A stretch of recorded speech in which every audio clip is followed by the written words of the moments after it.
Good to meet you. Thanks, you too. Never thought I'd be on the other end of this, to be honest with you, after stumbled across your videos like a year ago. Yeah, well, this video speak actually talks back to you and responds to you. So, Yeah, new to me. It'll be a little bit different, but I'm sure I'll be able to jive with it. excellent. So, basically, the reason I asked you specifically to do this was because you sent back a paragraph or a couple of paragraphs on your experience, and one of the things that kind of really jumped out at me was the amount of time, the very small amount of time that you have, and I'm always really fascinated because one of the things that people say more than anything else is, when coming into something like Start Now, Finish Fast, is I don't have time. That's their biggest kind of, Yeah. I haven't got time to do anything, make music, do a course, anything like that. So the reason I asked you to do this was because you're one of those people that probably has less time than Yeah. most. In fact, that's one of the biggest reasons. That was like my number one thing when I joined the program. That I was like, if I get one email that I'm going to have to send to you, it's going to be like, how do I do this? Because I feel like, not to be I don't know, focused on myself, but I'm like, I can't imagine anyone having less time. And I was like, I just want to figure out how to make this happen. And through kind of using the stuff that through your monthly classes and kind of introspection and the process, I think I figured out ways to make it efficient. It worked for me, I guess. Well, I mean that's absolutely brilliant. I mean, the purpose of this is essentially to help people who are either in the program or not in the program, whatever it might be, to actually find ways of. It's not really about finding more time. Everyone has to say, well, that there are 24 hours in a day, but Yeah. find ways of making whatever it is work. So Yeah. let me start by asking you exactly how much time do you have? What is your situation at the moment? So average for me is I end up working about 80 hours a week, 80, 90, up to 100 hours a week at times. And then on top of that, coming home, I do have to study a decent amount for whatever I have going on the next day. And like I told you before, I'm a plastic surgery fellow. I'm doing my plastic surgery fellowship, So basically put in 80 to 100 hours, either running around from hospital to hospital, operating, coming home, studying for your cases for the next day or the next week or research projects, all this kind of stuff. And then that's pretty much it. I get, kind of every other weekend off or some weekend days, stuff like that. But as you can imagine, there's not much sleep in there sometimes. The energy is all the stuff that you said about frontal lobe type stuff, it's sapped. You know what I mean? You get a lot of stuff sapped. So even if you do find the time, it's hard to make it work sometimes. So that's basically it. I mean, Yeah. that's a bad week. Sometimes on a good week, it's 60 hours a week that I'm working 70 hours a week. Yeah. A good week, 60 or 70 hours.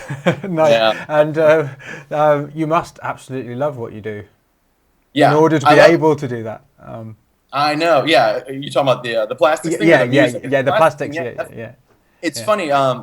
I can get into it later, but basically, the plastic surgery stuff that I do, I kind of got into that out of all the medical fields because it was creative in the same way that the music was, and I had been producing since I was about 15 years old, and I went to medical school around when I was 21 years old. So I've been already producing for 6 7 years, and I felt like the creativity and the outside the box thinking involved with plastic surgery type stuff was very similar to when you sit down and you have an idea for a synth preset, a Right. bass sound in your head, and you're tweaking, and you have this idea, you're trying to get from point A to B, and you have to use this technique and these tools, and it felt the same way. It was all the same parietal lobe type thinking, so I felt like it went hand in hand. Right. So yeah, I love surgery. I love the plastic stuff. It's very very rewarding, and that's pretty much it. Yeah, it's great. But obviously, like any musician, you always think, is the music for me? Is it something like that?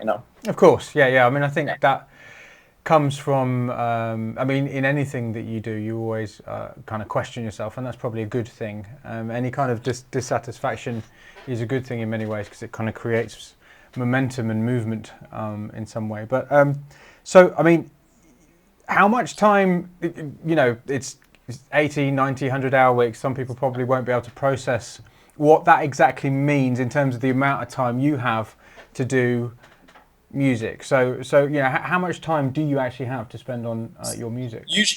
So coming home, let's say I'll have average 2 hours a day at home, which includes eating, getting ready for the next day, this kind of thing. So, if I squeeze in 30 minutes to an hour a day, perhaps, and then on the weekends, in many days when I'm totally beat, no sleep, 2 hours of sleep, like forget it, I'll save it for the weekend and try to do a couple hours on the weekend. So I'd say on average, I can try to make an hour a day happen, maybe 2 hours a day, and then a few hours on the weekend. Okay. So some weeks are totally shot, but that's probably about average. And is like how long has it been like that essentially? So what's the amount of time you've been in this situation? Probably for the last I've been doing residency 6 years or so has been kind of like that. It's been worse this last year and a half, and that's probably why I'd gotten frustrated and I felt that your program kind of spoke to me. And that's I did 5 years general surgery first, which was around 60 to 70 hours a week, and then when a year and a half ago I started my plastic surgery fellowship and it went to 80, 90, 100 hours a week. I kind of found your program actually at about the same time. Oh, okay. So all that kind of went hand to hand. So. And where were you at then? I mean, you said you were frustrated. So exactly, kind of, where were you at with your music at that point? So I felt like I gotten into the kind of intermediate to almost advanced stage. I had been DJing over the last year or so pretty well. I had played some side stages at like big festivals in Chicago where I was, and I was playing one of the biggest clubs in Chicago monthly, once or twice a month, which was great. But I felt like with my music, for someone who'd been producing for 15 years, I should be doing much better. And as you know, the first 6 years of that, before we had software and YouTube tutorials, the learning curve was much worse. It took you a year to figure out how to side chain something. So I felt like my music I'd written about 300, 320, 330 songs in total from the beginning. And I felt like I was at the stage where I think maybe I'm 5 to 10 songs away from, blogs or getting something on a label. I felt like that's what I was like, I'm on the cusp of professional sounding. And that sounds like somebody who isn't frustrated. So in what sense were you frustrated? Because I think like all musicians and all of us that do electronic music, you listen to, your Diplo, Noisia, all these top guys, and you put your stuff next to it, and you're doing your reference tracks on your DAW, and you're just like, you can't get near it, and also I think that there's that disconnect between what we hear in our head and what we're trying to create. And I felt like I was frustrated because after producing for 15 years or so, that gap, as our blast calls it, should have been much more narrow. And I was like, why am I not doing it? Whereas, I have a lot of friends who have been only producing for a year or two who are doing much better. You hear about people online all the time, year or two, and they're making fantastic music, and I was like, I just don't think I'm there. That's why I was frustrated. It was that gap between. I couldn't realize what I heard in my head, basically. Yeah, and in what way did you think? I mean, you already said that the program Start Now, Finish Fast kind of spoke to you in terms of the time thing and that kind of thing. So how did you feel it might help? I realized it was kind of two things. The first thing was you'd sit online looking at a bunch of tutorials or looking at a lot of forums. I just kind of kill time and realize that after having produced for so long, and I think a lot of people who are intermediates in your program, all these tricks. There's no secrets, you know what I mean? And you EQ, you gain stage volume, and that's the gist of a lot of things, So I was like, I'm just wasting time. And this program helps to unlock kind of how to become more efficient. A lot of the intangibles that aren't necessarily in the music creation side of things, but in the mindset and the planning and global stuff. And I was like, all right, maybe this is the step where there's something different. It's outside the box. I need to kind of try something different. So that's that. And then one thing was I was doing a lot of your free YouTube videos, and I was kind of following those. And what spoke to me was the allegory, the story that you gave us about the teacher who gives one set of students make the perfect clay pot, right? Yeah. You spend 3 months making the perfect clay pot, 6 months making the perfect clay pot, or these guys do 20 clay pots, and then that'll earn your A, for instance, right? And I felt like, here I am making, at that point it was taking me 6 months to write a song with, not having a lot of time, and my process had always been like, well, I'm just going to keep trying to make it perfect. And as you know, we never make it perfect. We go around the circles. Yeah. So I was like, frustrated. And so that's where I thought this program would be a little bit different. I was like, okay, this is what I need. I don't need another tutorial on how to use my DAW. I need something different, you know. Yeah, and so what happened as a result of doing the program? I mean, you know, maybe frame it in the sense of what are the secrets or the things that you learnt that that kind of have helped you kind of unlock something. Yeah. So please stop me if I get too long-winded, because I've absolutely fine. I've I'm the rambler of the year, so. Okay, all right. So I wrote a bunch of notes down because I wanted to remember everything, and I've kind of think about stuff for the last couple of days and trying to be introspective about the process. Yeah. So I'll start first. What happened with what kickstarted it was the free videos. That basically the essence of your videos was just make music quicker. And I'm thinking to myself, I'm putzing around. Just start, just going. Keep trying to move forward. And the momentum thing is what started. I was like, I'm just going to try to finish songs, as you said, but how am I going to do that? I'm going to have to just kind of keep the momentum up. And that's when I felt like, okay, my songs are, I'm not spending 6 months on a song. I managed to bang out my first song in like 2 weeks, you know, in a couple sessions. And I was like, holy smokes, instead of 6 months, I made this song, which arguably was like my favorite song that I had made of my own. And I was like, okay, so it's doable, you know?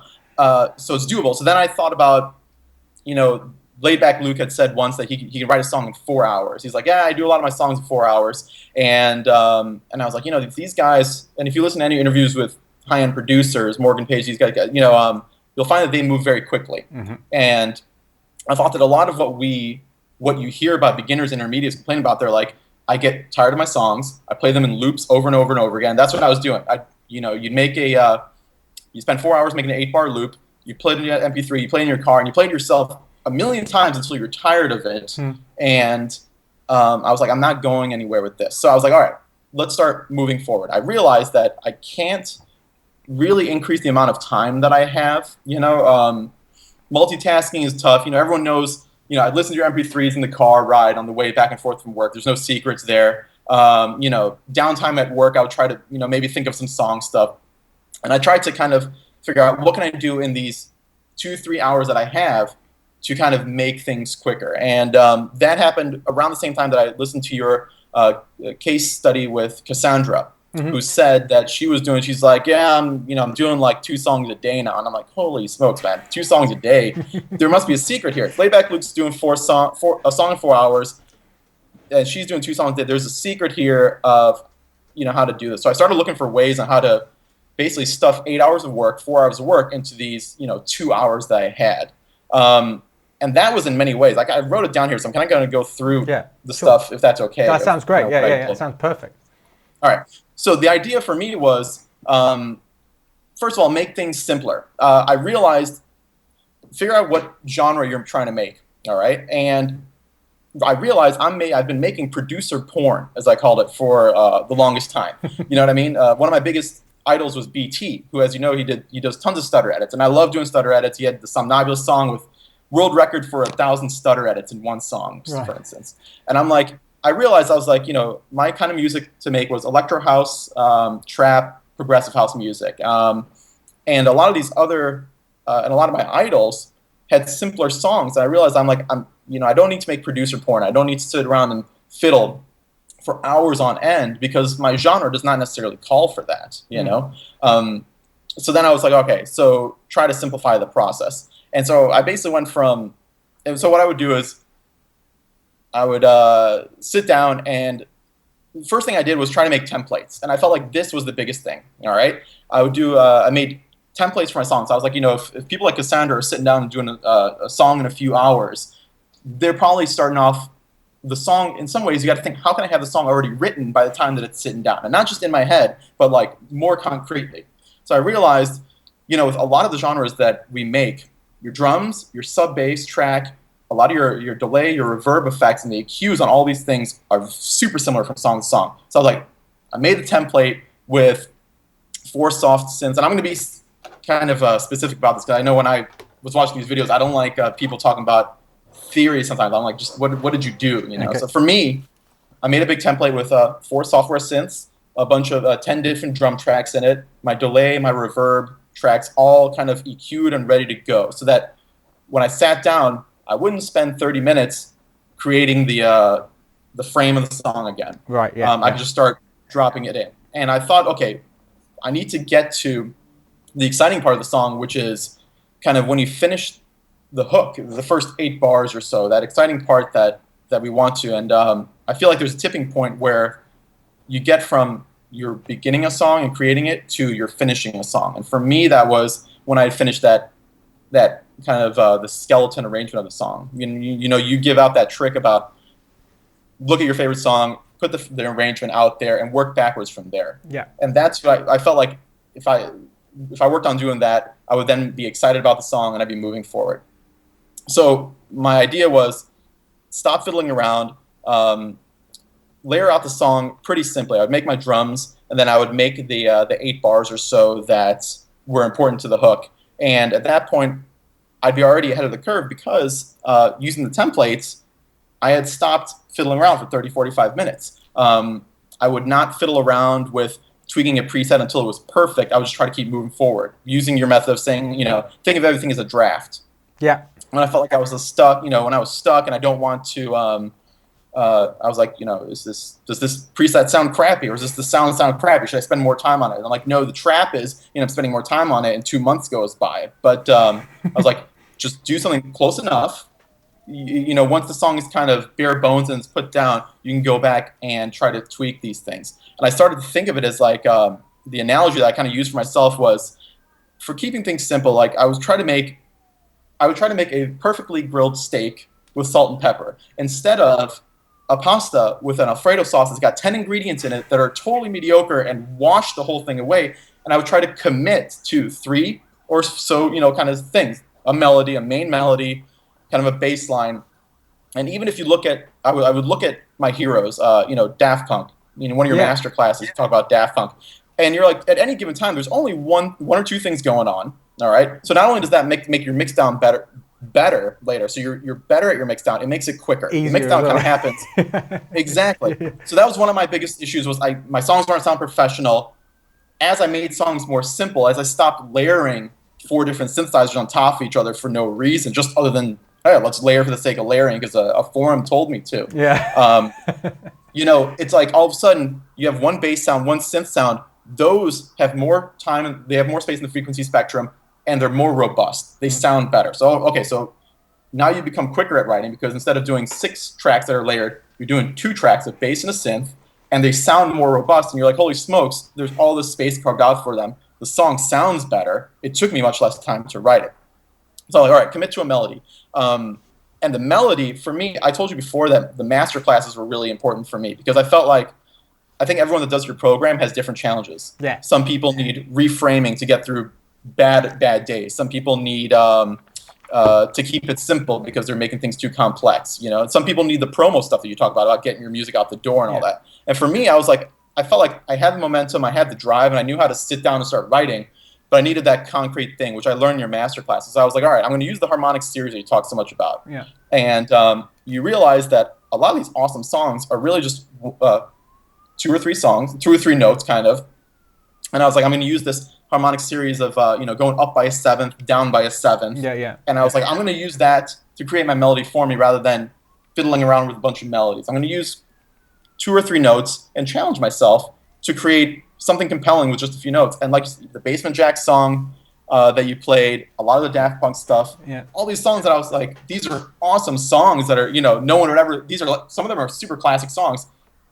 And I was like, if those guys can make super classic songs with 2 or 3 notes or so, then it's not cheating for me to do that. No. It's a challenge. It's the opposite. It's a challenge. It's not cheating. Yeah. Exactly. Yeah. So I was like, all right, because I'm keep trying to make everything quicker. Stop fiddling around. Keep moving forward. So I was like, I would also try to just keep moving forward when I was in my DAW and just writing.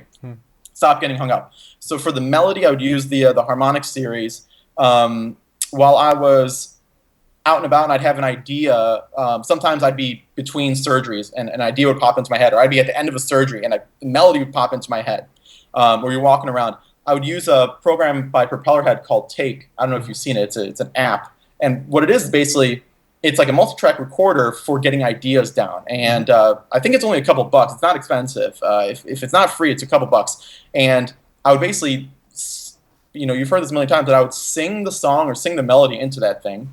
And you can kind of beatbox a drum into it, or a drum beat, and it has kind of little loops, so that just kind of walking around, you'd have this song and melody ready to go, and it'd be ready for you at home when you got there, and you got your 2 hours, So you got your 2 hours, you got your template, so boom, you saved half an hour there. You throw up your drums, you try to keep it simple, you've saved another half hour, hour and a half of twiddling. You make your melody using the harmonic series. You've banged that out in hopefully 20 to 30 minutes. And then once you have kind of your 8-bar hook, I felt like at that point you had your bass, your sub bass, your synthesizer sounds. You have the tools with which to kind of create the rest of the song. You're not sitting around tweaking a lot of things. So you could use that to arrange, like you said, you arrange your intro, your verses, and all that.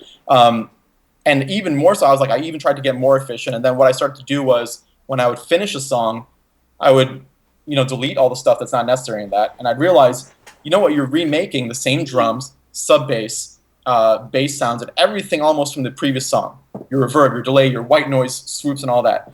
I'm like, holy, there's 50% of the song is already written for you. So all you need to do is rewrite a new melody with a new synth.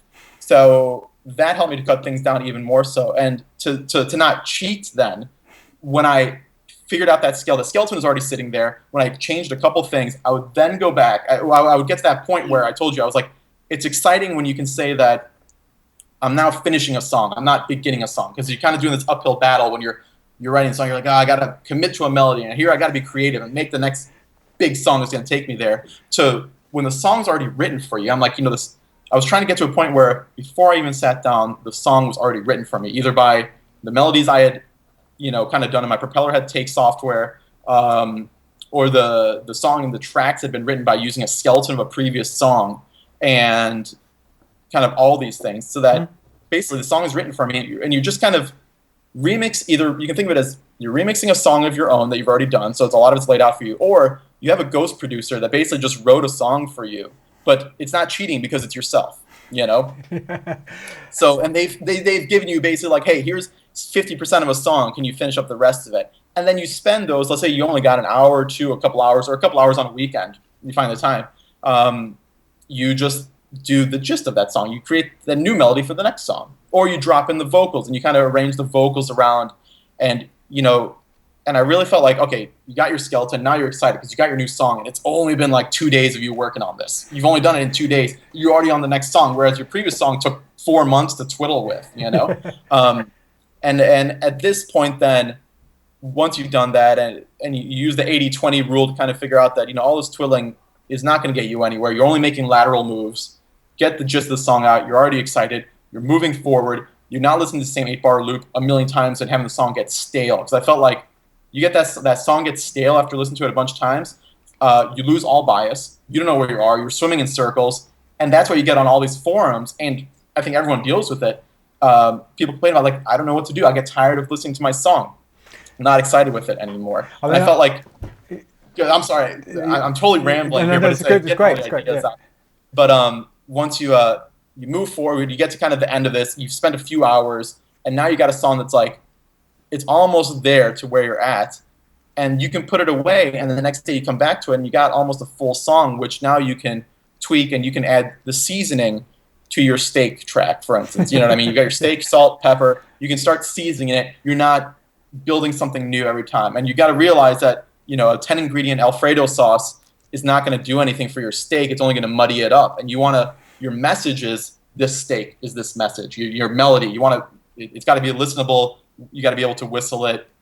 You stay on a roll. That's it. I mean, that's kind of the techniques that I use. I mean, it's absolutely, that was absolutely amazing. I mean, to anyone who's watching that, I hope you were taking notes because you've just laid out an absolutely bulletproof creative process. You can tell that you're a surgeon and a scientist because of the way that you've taken the stuff that I've presented to you in the program and created this thing. Because in the program, as you know, I don't give you, other than the masterclasses, which are slightly different, I don't kind of give you this stuff as a kind of, right, here's a process, literally a process to follow, and you step 1, step 2, step 3. what I do is I give you the tools to come up with your own process that works for you, if you know what I mean. And I don't want to interrupt, but in different parts of this process, I use different things. I realize that these 6 months are one big toolkit. I'm kind of at the end of like month 5 right now, and it's all a big toolkit because yesterday I had something really crappy happen to me at work. This sapped a lot of my energy. I felt really bad about it. It was totally unrelated to music. I used kind of the tone it down exercise that you use to kind of make that thing disappear. When I felt like I was getting stuck and like tweaking a preset because it didn't sound good, I told myself 80-20 rule, move on. It doesn't really matter. Just keep moving forward. So I felt like at different times, a lot of these different things, the tools come in handy. It's not just use all these things all at once every time. And all your, everyone that listens to your videos, they make different genres of music. It's all over the place. So one process wouldn't really work for everybody anyway. In fact, the most concrete that you get is the master classes. I'm sorry, I keep interrupting. Yeah, no, not at all. I'm interrupting you, and what you're saying is pure gold. So, I mean, I didn't when I came into it. One of the things that bothers me about music production training is that it's so prescriptive. It's like do this, and I came into music production while I was taught music. So academically music, the music production I totally learnt myself. I started at this, in '94 when there was no official music production training that I knew of. Anyway, I was around like 95, 96, and I remember like sitting with a friend. You'd listen to a song and it'd take you 6 months to figure out the trick they use. Like sideband compression would have been like a huge windfall because Future Music magazine was out and it would help, but like there was no real big community of producers like there is now. There's no forums really, and you're just trying to figure it out on your own. And that's why I feel like it took 5 to 6 years. Your learning curve was obviously much quicker than mine. I was lucky in that I started producing with a guy who's Andy, who went on to become Groove Armada. And I learned, I mean, collaborating is a great thing to do because you learn from, especially collaborating with somebody who has certain ways of looking at making music. And my whole thing about finishing music, like forget about perfect, the whole thing actually stems from probably my experiences with Andy, because he never when I say learn, he was never taught anything. He just did it. It was always about finishing music. If we learned something in our process, it was in order to finish a piece of music. It was for no other reason. A lot of people just learn for the sake of learning, and they think that's what makes them professional. Professional in inverted commas. I hate that phrase too. That word too. I find it's kind of. You're not a producer unless you basically get something out there. So all the ideas in your head and all the learning that you have don't amount to anything unless you get it out there. And I think it's daunting when you're looking at. It takes me 5 to 6 months to write a song. I don't even want to commit to my next song. I want to take a week off or so. But like if you get this process down to a couple days or a couple weeks, and you realize you're making the same quality song as you were before, you're just not wasting time. You've trimmed the fat. Exactly. Then you're excited and you keep moving, and that's I think that just keeps things exciting. It does, and I think that you said it a number of times. I mean, I think the first step that you probably took. I think it's the first step that everybody has to take before they can do anything else, is accepting and believing and understanding that making music fast does not mean making bad music. That's the kind of meta. I mean, most of my free stuff is essentially about that. It's like the more time you spend on something in a studio does not mean it gets better. It just does not work like that. Yeah, I think you get better by you say keep finishing songs, and what happens is with every song that you finish, or the way that worked for me was every song I finished, I got better at one thing. You know what I mean? My drum sounded a little bit tighter, and it was like something intangible. I was like, all right, I tweaked it a little bit better, or I tried something new, and it's just like getting stuff under, getting the time.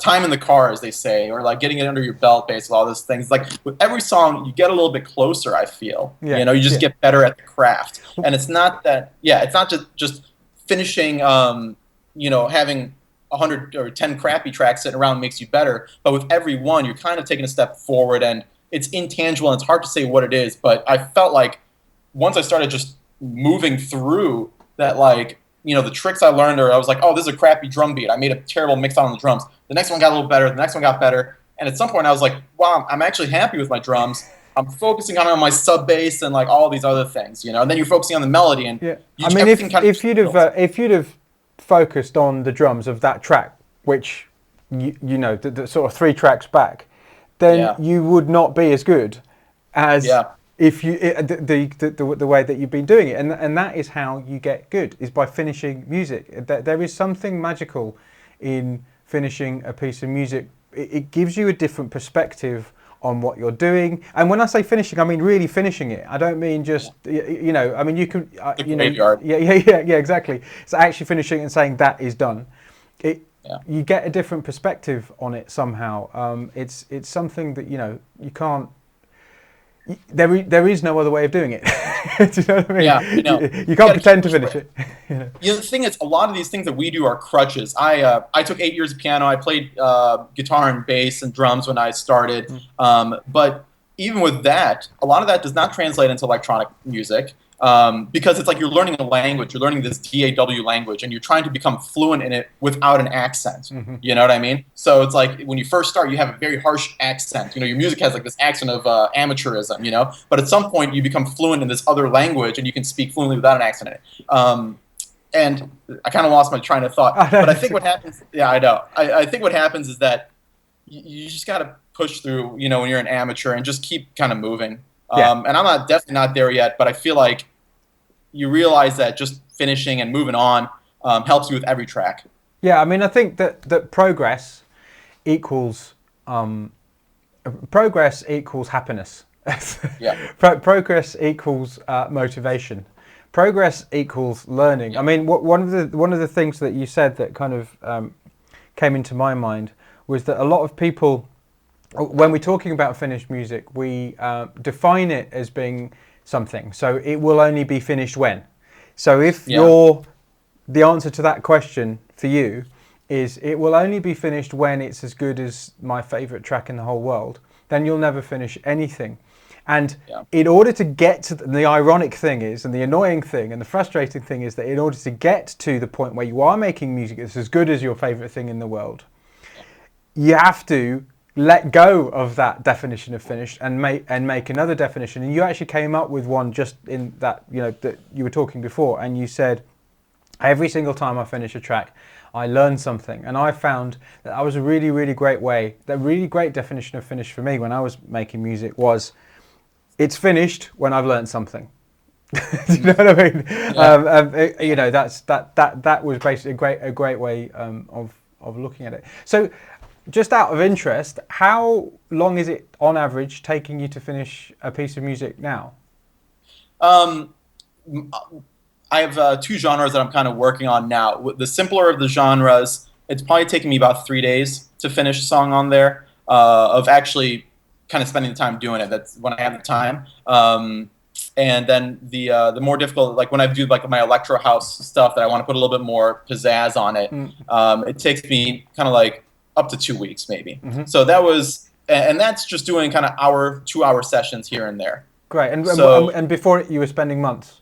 6 months. Like I remember like really trying to make it good because I had a festival coming up. I was trying to make this really good song to play at it. It took me 6 months, and I was like, I wasn't even that happy with it. And literally 3 months later, when I kind of found your stuff and I started just pushing through, my stuff just got better. I spent 2 weeks making a song, and that song was way better in many aspects from the other song I spent 6 months on, and that was only 3 songs down the line. It's not like I had put in all this time in between, but it was just kind of like moving forward, stop using the twiddling as a crutch, just commit and create, use your answer phrases, use your kind of simpler melodies, your mix down becomes better, as a whole everything becomes better. So it takes me about 3 days to 2 weeks. If I'm on a roll and I have the time, 3-5 days, I think I can come up with 80-90% of a track, and the rest is seasoning. Yeah, you know what I mean? And just to clarify, the music that you are making in however many times faster it is than before, it's not worse than the music you were making. No, it's way better. It's way better. I mean, I got to the point where, it's funny, my mix down, I would send the stuff out to get mastered, and I was like, oh, I hope this mastering really does the trick and takes it to the next level. And I got to the point where, you're looking. I think when you first start in your intermediate, you're looking to mastering to kind of be this magic thing that creates the punch that you don't see in your mix downs. Right? You're going to send it out, and somebody's going to put it through a $100,000 vintage mixer, and it's going to sound great. But I had read in interviews along the line and kind of on forums from people who really knew what they were doing, and they'd said that the mastering only makes it louder, and it's true. And what I focused on was make it sound like it's mastered before it's even done. You know what I mean? And having that 6 decibel threshold, at the top, basically, you have all that space at the top of the mix, headroom in the mix, and I'm trying to make it sound mixed down, mastered already. So that's what I was focusing on. And no, my songs sounded better. They just sounded like they were mastered. The songs just got better and better, and it got to the point where now my last 2 songs, I kind of just mastered them myself because I got good enough at mixing it down and the whole process that I didn't need to really send it out. And I got so close to my reference tracks by just kind of banging through 10 to 15, having written 10, 15 more songs, for instance, something like that, and keeping it simple. And so, with these new kind of skills and this new kind of drive and impetus and momentum, and what do you see yourself doing with it? I mean, what kind of impact has that had on your broader life? Well, first of all, after having produced for 15 years or so and not really being anywhere near what I wanted to be, I was so frustrated, and I was really being like, I gotta give this up. This sucks. Is it not meant for me? Am I just not as good as everybody else? And I was like, how can I not? I've written so much. I've spent so much time since early high school just banging away. Why did it not work for me? I think it was because I was twiddling for too long. And so my songs have now gotten close to where they are in my head. So I know that I was like, if nothing else, even if I don't gain any kind of success or get it out, I'm satisfied that I'm finally able to speak fluently in this electronic music language, basically. I'm able to get these ideas from here into a MP3 form, right? So I haven't given up music. That's the thing. I kind of come to the point where I was like, I don't know, what am I doing? You know what I mean? Am I going to have to give this up because I'm not good? So that's kind of broader reaching. The next step for me, I just, I don't know if I want to, and I don't think I want to give up the surgery stuff. I spent so much time with it. It complements both things together really well. I think it'd be stupid to throw all that away. So I'm trying to figure out how to do both, basically. And I think what's great about how things are now is that you can sit in your room and you can write stuff and get it out there and get recognition through blogs and get your music out there without having to actually leave your day job in a lot of ways. A lot of the producers that I know are putting out awesome stuff. I don't even know what they do. They could be DJing all day for all I know, or they could have working at Starbucks for all I know. They're just putting out good music. So I'm like, I want to somehow combine being able to work and then hopefully play shows once or twice a month. And get the music out there, get recognition on the blogs. And that's where I'm at right now, where I'm like, I got my first blog acceptance, which was what my goal was. My first email that I wrote, you're right, put it on the forum. What is your goal? My goals were 2. I want to get something on a label and get it out there, and I want to perhaps get something on a blog. And I got my first, my side project, Deep House song on a blog, and it was just my side project. And somehow the skills I had built up, the first time I kind of did stuff with this side project, it got accepted. I was like totally floored. So I want my main project to keep building, which I feel like I'm getting there right now. I'm finally breaking through, and keep playing shows. And so that's kind of how it's gone. I don't know if I have time in my schedule, I guess, to tour the world, even though that's kind of what we all want to do. But maybe tour the world in 2-week periods or something like that. I'm sure Hopefully it's possible. That answers your question. Yeah, no, it does. Yeah. It does definitely. I mean, it's amazing to think. I mean, if I'd have told you, because you're in month 5, right? So you've been doing it 5 months. About month 5. Yeah. Okay. So if I'd have told you 5 months ago that all the stuff that you've just told me, that you would have told me that you'd have gone from where you were 5 months ago to actually having your music on a blog, and also getting to the point where you think your music is nearly at where you want it to be. What would you have said? I wouldn't believe the 2 things. The blog thing, I would have been like, that's awesome. That's like my big goal, is to kind of break into that world. Yeah. And the thing about feeling comfortable with my music enough that I don't have to send it out to be mastered, I was like, you finally actualized it. It's what we all sit around for the first however many months that we spend time on these forums and being like, how can I not make this stuff? I wouldn't have it's not that I wouldn't have believed it, but I couldn't believe that I finally, I guess, got there so quickly, you know? And I don't know what the magic kind of turning point was, really. I don't think there was a turning point. I think it's progression. Yeah, You I know mean, what I mean? that's kind of why I do it over 6 months, because it's like, rather than it all being in one, or even in 3 months or whatever, it's like that there's a kind of cumulative effect of being in this process that I think kind of changes things for good. It kind of switches you into a different frame, and also going into it at the start, knowing that you've got that kind of ongoing thing that's going to happen, and also seeing everybody else in the community who are also doing the same thing. It kind of has this cumulative effect, and it's like a snowball. There was actually just one thing I did want to ask you as well, because this is something that quite a few people ask about, and I wanted to get your perspective on it. And that is because you were obviously looking at my free stuff for quite a long time, and now you've done the majority of the program. What is the difference between the free stuff and the program as you see it?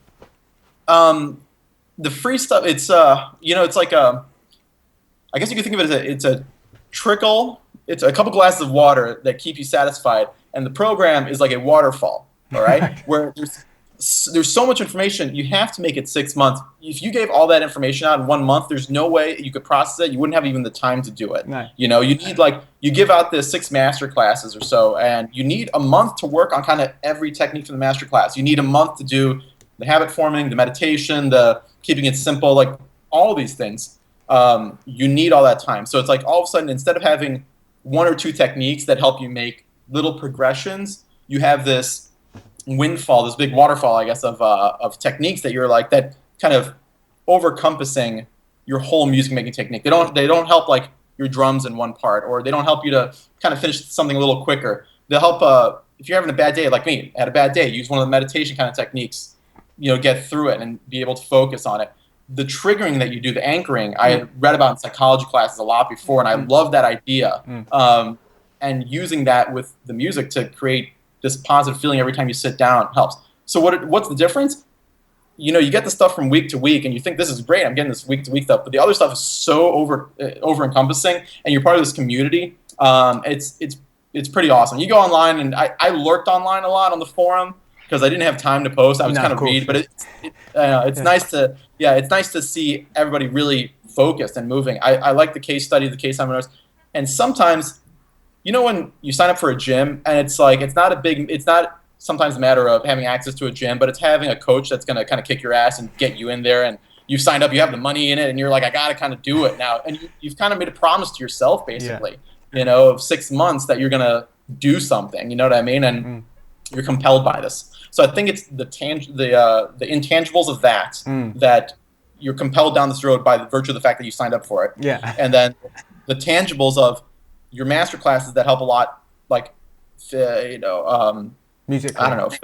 The master classes are very practical knowledge, and a lot of the other stuff is kind of the over-encompassing stuff. So you get your music career and your production techniques hit from so many different angles, and I feel that any individual person, individual people have different difficulties in their life. For me, it was the time thing. And I found stuff within the program to help me with that. Other people have motivation stuff or whatever. And there's different things to hit all that. So some of the stuff in the program, I don't have to use all those stuff in the toolkit, but then I'll take 1 or 2 of those tools and use it much more often for me. Yeah, exactly. I mean, that's one of the difficulties with doing an online program, in that, some people don't need some of the stuff, some people do, and so that's kind of the way it works. So, one final question. Thank you so much for doing this, first of all. But one final question is is there somewhere that people can listen to your music, that can check out the music that you've been making? Yeah, I have my SoundCloud before it gets taken down, like everybody else's SoundCloud gets taken down. But, I have my songs, my mixer on there. It's soundcloud.com/Ramsen, my first name, just Ramsen. R-A-M-S-E-N. Right, okay, excellent. Oops, I've lost my thing. All right. Excellent. All right, that's where I put all my tracks. That's it. And so, hopefully we'll keep, well, not hopefully, we'll keep on seeing more and more tracks put up there as time goes on, I'm sure. So thank you so much for doing this, Ramson. I'm so happy that you've, even in such a crazy schedule, that you've managed to make such amazing progress. That's an incredibly inspiring story. So thanks for doing that. Well, I'm happiest most of all. So thank you very much. I appreciate it. I can't wait to get through the next couple months of the stuff, because it's about promoting and getting your stuff out the door. So I can't wait. And, awesome. and it's been awesome. Thank you so much, Mike. Appreciate it. No problem at all.